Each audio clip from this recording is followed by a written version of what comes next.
Bavandimwe nkunda bo mu muryango wa Padiri Mauri, Yezu Kristo akuzwe.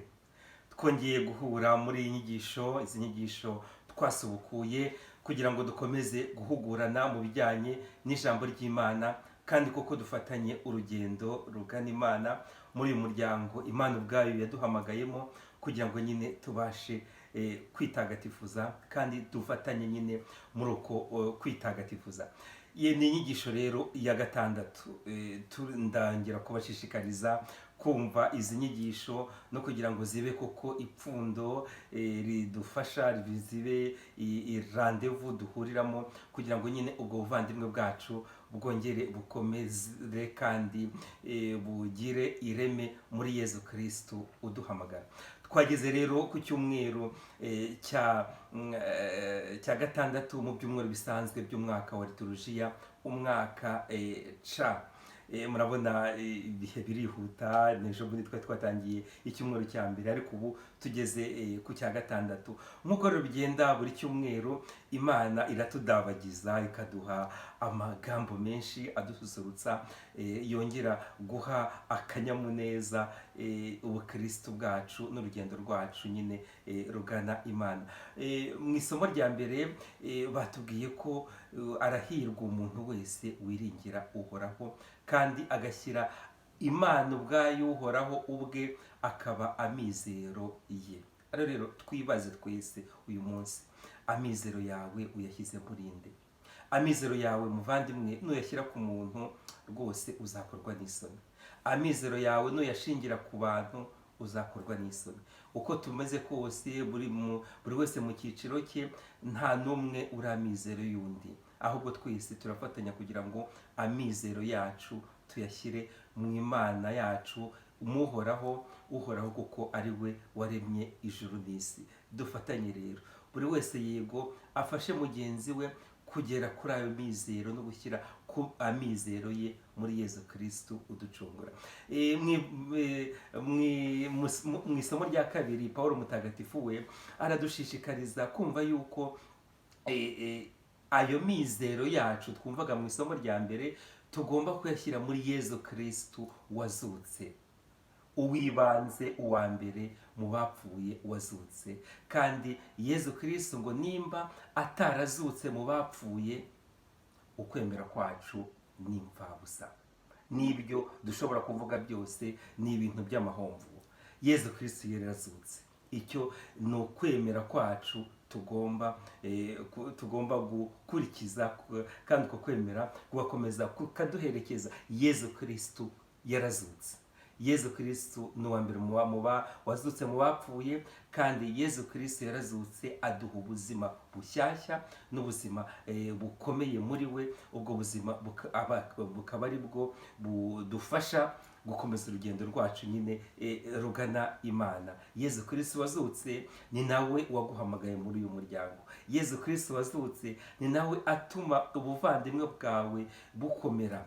Yezu Kristo wazutse ni nawe utuma wihanganira ibikunaniza muri uru rugendo. Yezu Kristo wazutse niwe ukomeza kugenda ahamagara abandi kugira ngo umuryango we ukure kandi ukure mu rukundo rwe. Kuko Yezu Kristo wazutse, nk'uko Pawulo mutagatifu bitubwira, ahora ari wa wundi, ntabwo agendera kuri za mode zihindagurika. Yezu Kristo il est le même aujourd'hui, hier et demain. Yezu Kristo rero ahora ari wa wundi, ari uyu munsi, ari ejo hashize, ari n'ejo hazaza. Ahora ari wa wundi adufasha, adususurutsa, kandi aduha nyine rya shema rimuturukaho, kugira ngo urugendo rwacu rukomeze ruryohe. Twese rero twumve yuko ari Yezu Kristo waduhuje muri uyu muryango. Twumve ko ari Yezu Kristo wazutse, waduhamagaye. Nta n'umwe wahamagaye undi. Ngiye ntawe nahamagaye, ndabibabwiza mukuri.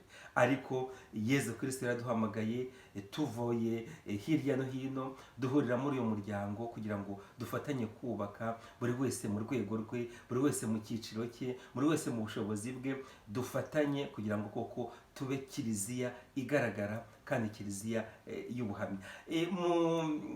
mu ivanjiri rero mutagatifu Luka aradutembereza mu butaka butagatifu atubwira ngo Yesu yageze ahantu hashashe, hanyuma atangira kwigisha abamugendaga inyuma, rubanda rwamukurikiraga, abigisha kubera nyine n'ubuhirwe. Ubuhirwe niko n'ijambo natiye mu Kirundi uyu munsi, guhirwa, ku bijyanye no guhirwa. Wumva ijambo ry'Imana arahirwa.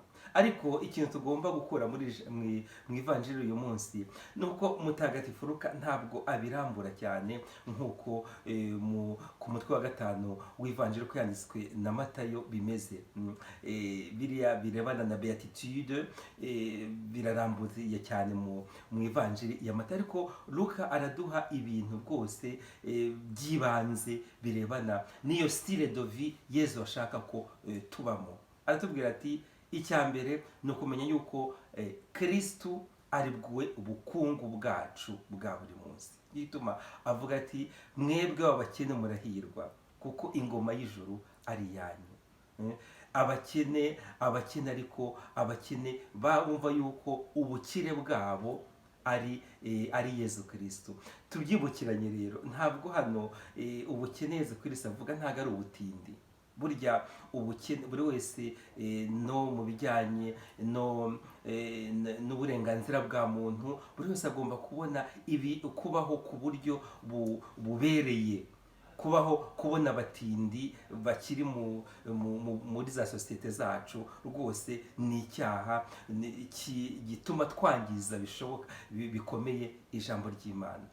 Ubukene Yezu mutagatifu Luka atubwira aha ngaha ni ubukene bwo kumva yuko twebwe twahamagawe na Yezu Kristu, twahisemo iyi nzira y'ubukristu, ntabwo tugomba kwizirika ku bintu cyangwa ku bukungu bw'isi. Ubukungu bwacu ni Yezu Kristu, ubukungu bwacu ni abavandimwe Yezu Kristu yaduhaye. Kuva indimwe rero muri Yezu Kristu ni ubukungu bw'akataraboneka. Twumve nimba twaravuye indimwe muri kiliziya, by'umwihariko tukava indimwe muri uyu muryango wa Padiri Mahuri, twumve neza yuko ubwo bukungu bwacu ari ubwo, nta bundi, naho tugomba kwizirika. Iby'isi Imana irabiduha kugira ngo bidufashe, kandi bidufashe kongera kumva yuko ubukungu bwacu bw'ibanze nyine ari uwo Yezu Kristu uduhamagara.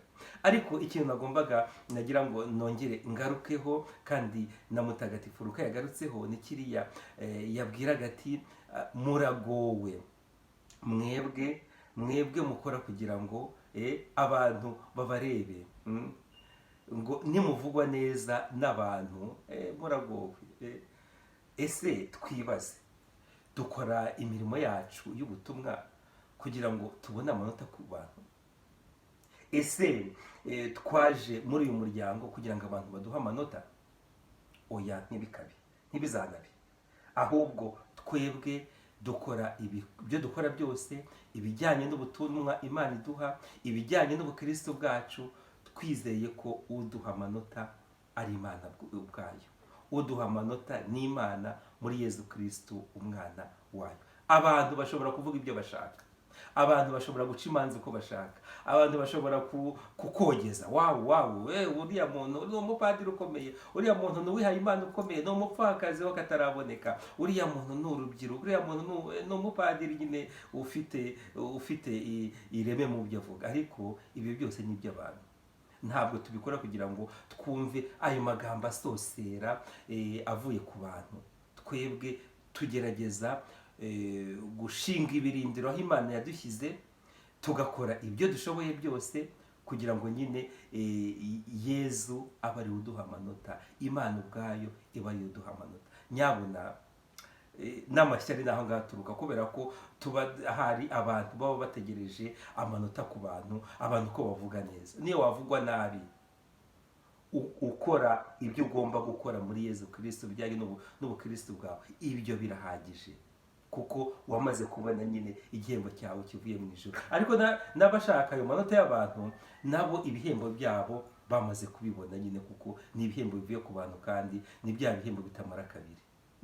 Dukore rero ibishoboka byose, tugendane, buri wese atera imbaraga mugenzi we, ufite intambwe zihuse yibuke ko mugenzi we amuri inyuma afite intambwe zigereranyije, cyangwa mu kimwe yanaguye, akebuke arebe inyuma, arebe ukuntu yamubatura, hanyuma bakomezanye urugendo, kuko buri wese agomba kubera mugenzi we akabando yishingikirizaho, kugira ngo twese dufatanye gukora urugendo rutuganisha ku Mana, kandi koko ruturyohere, kuko nitwubaka ubuvandimwe muri Yezu Kristu, ubwo buvandimwe bukaba ubukungu bwacu, nta kabuza ntacyo tuzabura.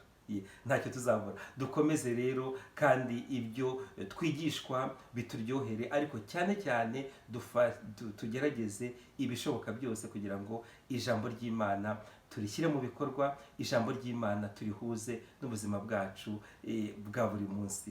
Nk'uko rero bisanzwe, mugende mushake amasomo y'uyu munsi, isomo rya mbere, isomo rya kabiri, ariko cyane cyane ivanjiri nuko yanditswe na Luka, ku mutwe wa 6 kuva ku murongo no ku murongo wa 17. Turasimbuka gato duhere ku murongo wa 20 tugeze ku wa 26.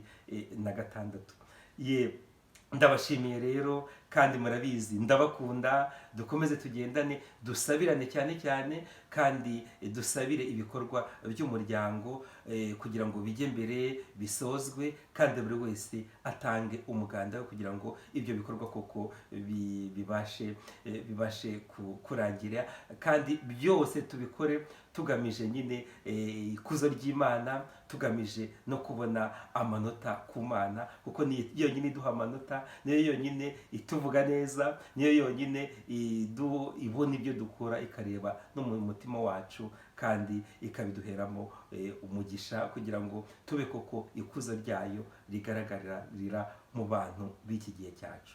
Ushobora byose rero nabaho umugisha, kandi abarinde, Imana Data na Mwana na Roho Mutagatifu. Amen. Icyumweru cyiza, twese dutahe kandi dukomerane mu buvandimwe bwa muri Yezu Kristo.